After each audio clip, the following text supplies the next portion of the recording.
Hello, hello, hello, hello, hello. How you guys doing? Coming at you with another video. Today has been one of those kind of days. Like, I blew a tire. I blew a tire, right? And then I turn around, I drive a little bit more, and then I end up blowing another tire on the trailer. Unreal. No, the topic of this video is not about the blowing tires and stuff like that. It's pretty interesting that this is just happening. But so that's been my Thanksgiving so far. 2 blown tires. I'm actually parked right now at a truck stop at the Pilot in Urbandale, Iowa. The one that's, for whatever reason, the person who designed it made it to where it's a good idea. They thought it was a good idea to make every single spot here is a blindside 45-degree back. I don't know why they thought that was a good idea, but I don't know. So the person that designed this place comes across this video, or somehow this video makes it to Flying J / Pilot headquarters. This place is an absolute shit show. Yeah, just thought you guys should know that. And every other trucker thinks the same thing. But not the topic of this video. So this one is it's good for beginners, but it's a tad bit more of an advanced video. And I already went ahead and crunched the numbers to do this video, so you know, I'll go ahead and hop on to it.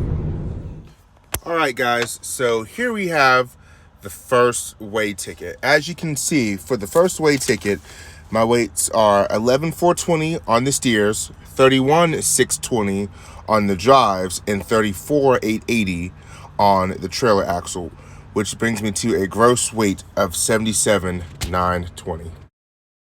And now we have the second weigh ticket.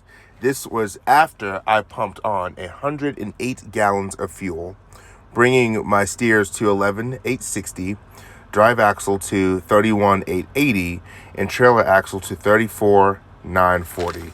Now, for the sake of this particular video, I'm just going to just leave the trailer as it is and just factor it into what I've got to say. However, typically the trailer axle weight does not change.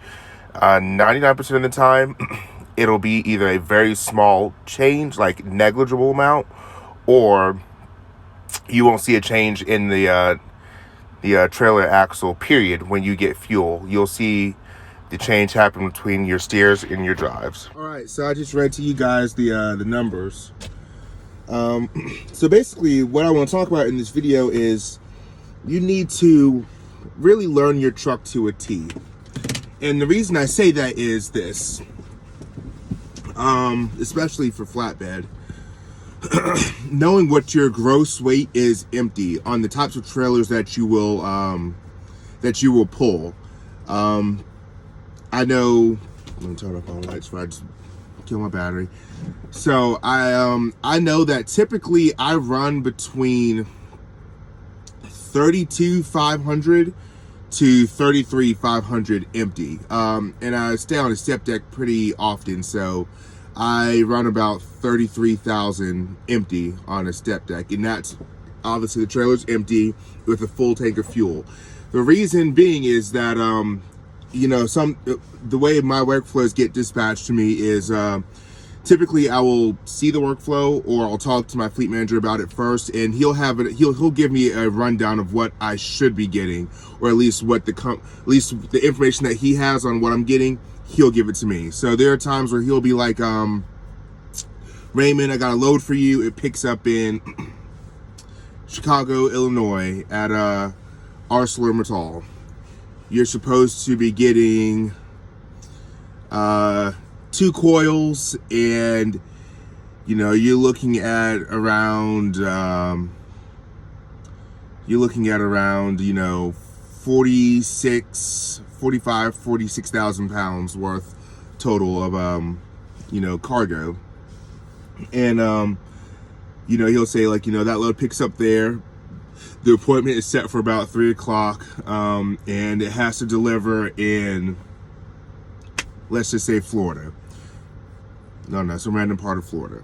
So with that mouthful of information that he gave me, that lets me know how much weight I'm getting, obviously, the commodity that I'm getting, and also how my trailer tandems need to be set. So here at ATS, we have 53-foot trailers, so I'm actually able to either have my tandems closed on the flatbed or have them open. So with that being said, let's say I'm taking this load to Florida. That means I need to have my wheels closed. And that also changes the way that you load the actual trailer with the coils. So flatbed is very different than van. What happened with van is you'll go somewhere and they'll load you. You'll bump the dock, they load you. Then at that point, you can slide your tandems all over the place to really basically get the kind of weight you desire. For a flatbed, it's not that. Well, the difference is for van, it's up to the loader to know what he's doing. You know, for the same load, they'll say, okay, well, this is how the trailer needs to be set up. Then they'll just put the stuff on there, and then you just slide your tandems and make it legal. You don't have to really have the knowledge and understanding of weight distribution for your cargo, so to speak. For flatbed, you do. You need to be able to look at where your trailer, when the trailer is hooked up to the tractor, where the kingpin is actually sitting on the drive axle versus, you know, the trailer axle, where is it spread or is it closed? That kind of stuff makes a difference. And you know, you'll have to know where the center of gravity, the center point is on the trailer to have the load, you know, loaded. And then also you'll have to be able to know, okay, I need to manipulate the weight a certain kind of way to have it pushed back a little bit, just so I can have a tad bit more weight on the rear. Or let's say that, like I said, I'm going to, you know, let's just say I'm going to round up. That load that I'm picking up, for the sake of this example, is 46,000 pounds of coils. Random number, I know. And let's just say that I'm getting 2 coils.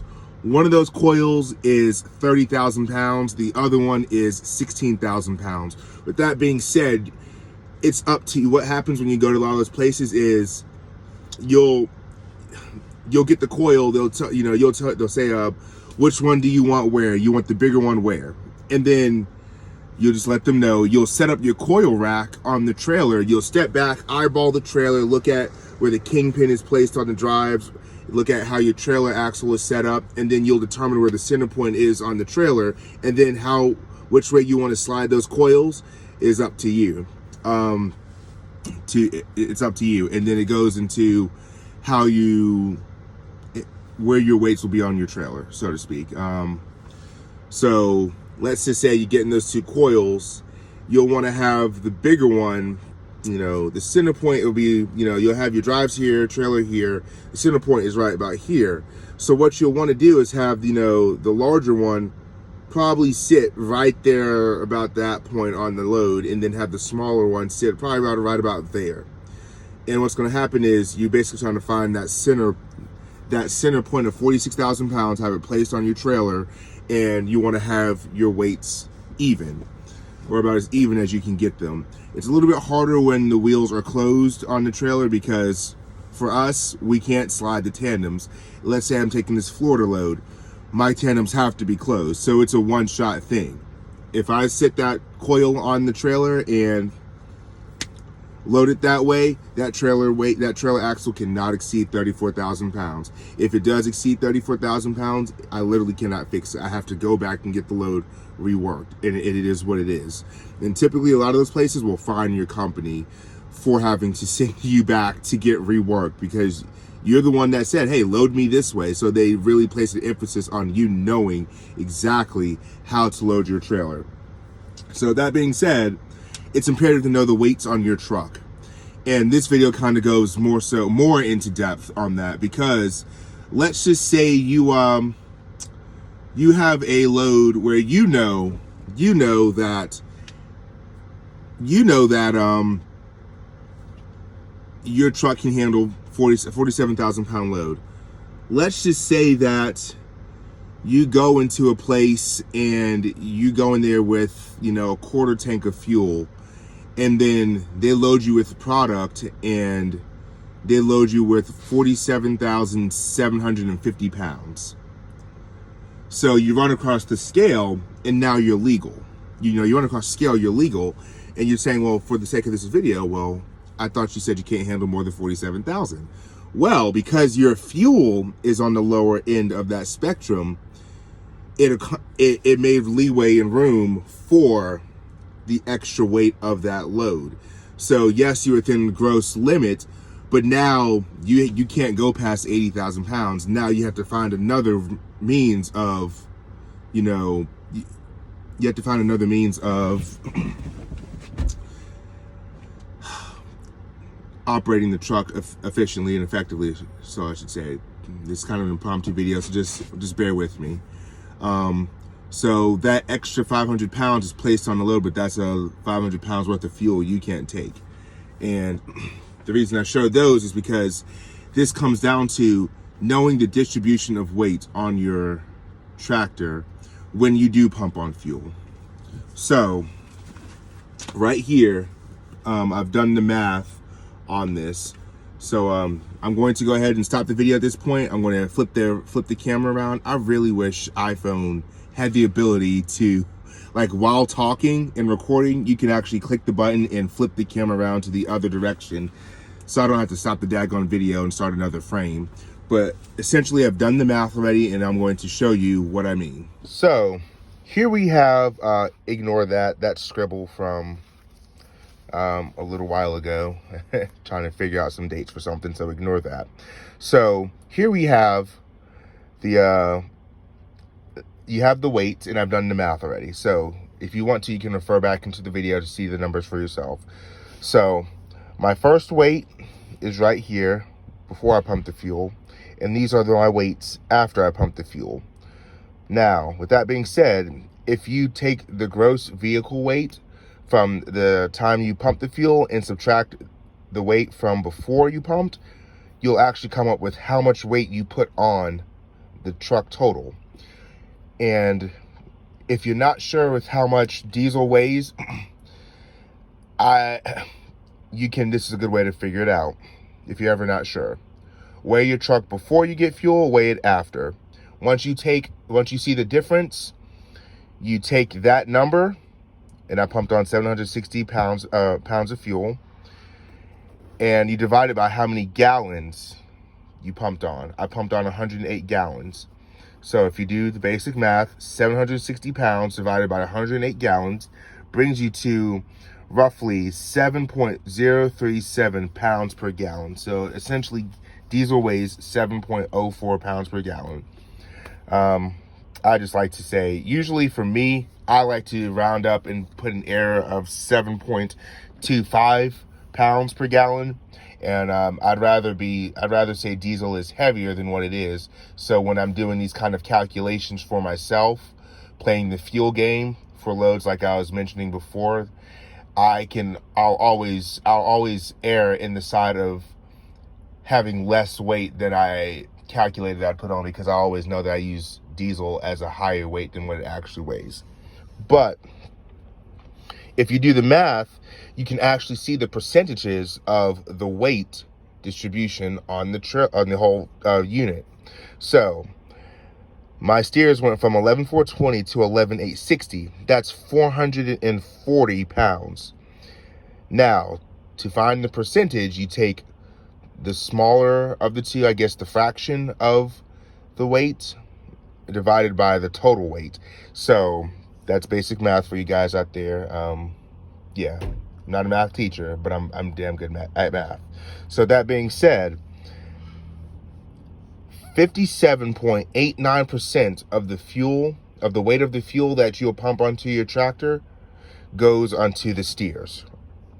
Now, the second half, 31,880 minus 31,620. That's 260 pounds.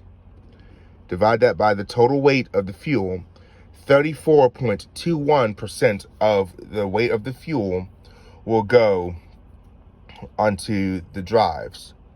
And like I mentioned way early in the video, very, very rarely will the trailer actually be affected by the weight of how much fuel you put on. But for the sake of this, as you can see, it literally only changed by 60 pounds. So 7.89%. Now, if you add those together, it gives you the grand total of 99.99. Basically 100%. So all those numbers add up. And if you add that together, 440 plus 260 plus 60, that gives you 760 pounds. So why is this important? Let's say you're worried about, daggone, I got to play that fuel game. I just swap the camera angle back to me. I really wish iPhone would change that setting that they have. That makes 0 sense. So now why is that important? So let's just say you're playing the fuel game that I call it the fuel game. So what will end up happening is you'll say, okay, let's say you have that load right there, and you know, your trailer is at 35,000 pounds. Your drives are at like 32,800, and your steers are at like 11,700. I don't know. I'm just making up random ass numbers. I don't even know if those add to 80. I'm just making them up as I go. What'll happen is, you know that your drives can't go past 34,000 pounds, and the rule of thumb is that your steers can't go past 12,000, but you can typically get away with whatever the steer rating is for your particular tractor. I've gone across the scale with my tractor, with my truck, and the steers were at like 12,300, and they didn't say anything because my steers are rated for like 13,000, so whatever. So yeah, and it's also imperative that if you're going to do that, I'm not saying to do it because you're rolling the dice, but it's very much so imperative to make sure that you're not over gross. Like, don't go across the scale at like 12,300 pounds and then your gross vehicle weight is like 81,000. Like, you're going to screw yourself. You're going to get a ticket.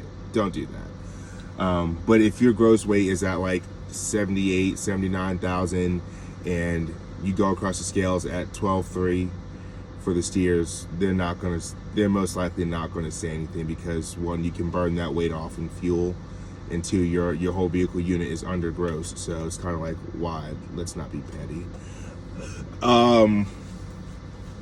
So with that being said, you can almost work the numbers backwards and say, all right, I can only pump on 300 pounds of diesel. With that being said, if I want to pump on 300 pounds of diesel, if you use those percentages, you can divide it up and say, all right, 300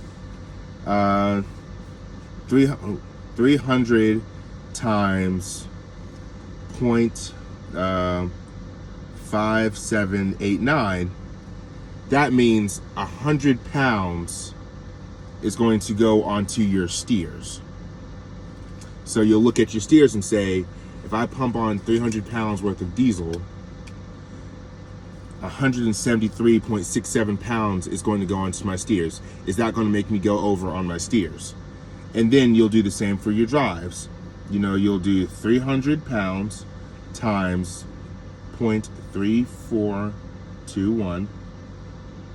102.63 pounds will go onto your drives. Then you'll say, if I pump on 300 pounds of diesel, my steers will be fine because it's not going to go past 12. And then my drives will be fine because it's not going to go past 34,000.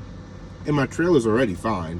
It's at 35,000. But if I throw on that last little bit, that 7.89% of 300 pounds onto my trailer, I'm good, because Florida allows you to have a higher weight on your trailer axle than 34,000 pounds. So it's basically negligible. It'll be fine. Knowing your truck in the setup like that, knowing how your weights can be manipulated based off of how much fuel that you pump on, the placement of your loads on your trailer, especially for flatbed, you know, that'll make a difference. that will help you in the long run. That'll help you avoid getting stupid petty tickets like being overweight. It'll help you learn how to say, you know, it'll help you learn how to say, okay, well, I can only pump on this much fuel for, you know, the duration of this load if I don't want to be over 80,000. And if you're really feeling like trying to be an outlaw, you can sit and get into it to the point to where you'll sit there and say, I pass scale house, I don't know, let's say I'm passing the scale house right now, and I'm legal to go across this scale, and I know my calculation for the next scale house isn't for another 400 miles. So what you can do is hit the truck stop that's at the exit right after the scale house, sit and crunch those numbers and pump on enough fuel to where, and this also comes into knowing what your average MPG is for your truck, because that'll help you determine if I know that I get I don't know, let's just say I get 8 miles to the gallon in this truck. So the next scale is 400 miles away. So keep in mind, this load is heavy, so you're never going to ever be able to fill your truck up all the way, because you're going to be way too heavy to even burn off enough fuel to get from one scale to another without being illegal. So let's just say you do that and you say, okay, well, I know that I can only pump this much fuel. I can only pump 30 gallons until I hit the legal limit. Well, let's just say at 300. So, so we're gonna do the math real quick on that. 7.037. So 42.63 gallons. So you know that you can only pump on 42.63 gallons to get you right at 80,000 pounds. Now, let's say you're feeling a little bit froggy and trying to be an outlaw. You could say, if I know that I pump on 42.63 gallons, right, that'll put me right at 80,000. But I'm not going to hit a scale house between, phone keeps on moving. I'm not going to hit a scale house between this gas station and for another 400 miles. So you don't want to constantly keep on stopping and pumping on fuel. So what you're going to say is, well, if I know I'm getting 8 miles to the gallon, that means 400 miles divided by 8, that means I can pump on an additional 50 gallons on top of that. And, you know, that'll say, okay, well, if you can do that, by the time you hit that next scale, you would have burned off that extra 50 gallons and you'll be right back at 80,000. Now, granted, your overall weight will be a little bit higher after you pump that diesel. So that's an additional 351.85 pounds. So technically your gross would be 80,350. So yeah, you know, that's if you really want to get froggy. So portions of this video are probably going to go, you know, somebody who is a new truck driver, a good bit of this video is probably going to go whoosh, way over your head, unless you're a math person or, you know, you really take time to sit and dive into what I'm saying. So yeah, this is why it's imperative to know the numbers on your truck, know how much diesel weighs, know how much fuel your average MPG, know the distribution of weight when you do pump on fuel, and know how to, if you're flatbed, knowing how to load your trailer a certain kind of way.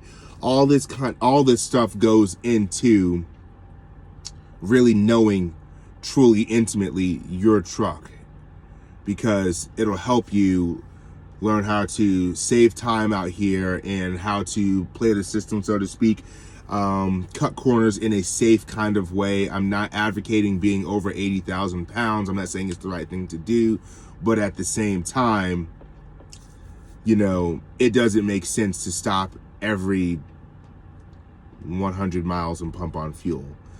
So if you know how to play the system, you can get away with, you'll have to have more fuel stops to your overall trip, but at the same time, you know, you can still get on down the road and drive great distances. I used to do it with rail when I was when I drove van, I didn't encounter this issue when I was flatbed, but I've had loads when I was van where it'd be like, I'd pick it up, I'd be between a quarter and half a tank of fuel, and I'd go across the scale and I was at 80,000 pounds. I'd be like, shit. So what would end up happening is I would sit there and play the fuel game and say, okay, if I have 300 miles between scale A and scale B, I know if I pump on this much fuel, I burn off that much fuel between scale A and scale B. So basically I had it to where I would be overgrossed the entire time between A and B, but once I hit B, I was at 80,000, and I was good to go. So, I mean, it just helps you be an overall better truck driver to learn your truck, to learn the intricacies of it. So, yeah. As always, guys, like, comment, subscribe. I apologize. It's like this is an impromptu video. I'm just sitting and waiting on these people to come change my tire. Yeah. Hopefully, I did a good job in trying to explain it. If you have any more questions, drop them in the comment section below. I'll take my time to answer them as best as I can. And hopefully, if this video went right over your head, click like and kind of keep it in your playbook, so to speak. So next time you get a load that has you kind of just like, well, daggone, I can't get this much fuel. I can do this. I can't do this. I've got to go this distance. It's mind-boggling. You can reference back to it because, it might not make sense just sitting and watching this video randomly, but when you're actually out there living this situation, it'll make more sense if you're actually living the situation in real time. So, yeah. Like I said, like, comment, subscribe. You guys have a great night. I hope y'all had a great Thanksgiving. I have not eaten Thanksgiving dinner or Thanksgiving anything. The only thing I've eaten today is a muffin and a Arizona fruit punch. So I guess that's kind of my Thanksgiving breakfast, lunch, and dinner. I'm going to whip out the grill and cook up a little something. I got some stuff from the grocery store. It's been a hell of a day, so I haven't had a chance to cook it up yet. So it'll be my Thanksgiving dinner. But yeah, guys, I'll catch you guys on the next go around. Take it easy.